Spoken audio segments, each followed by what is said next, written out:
How to listen to Pandora offline. Hey everyone, welcome back to the channel and let's get right into this quick and easy tutorial.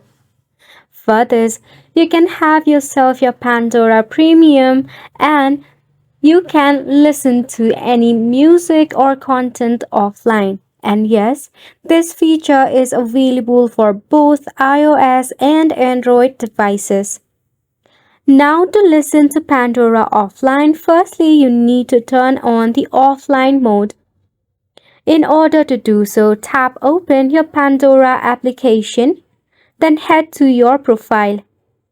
Tap on the setting gear icon which would be at the top right corner. There you will see the option of offline mode. Simply toggle it on to enable the offline mode. After that, to download the music, browse through your stations or playlist. Tap on the three dot next to a song or an album. From there, you will see the option of download. Tap on the download button.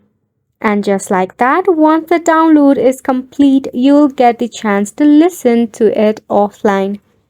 This sums up the tutorial as well. Thank you so much for tuning in. We'll see you very soon.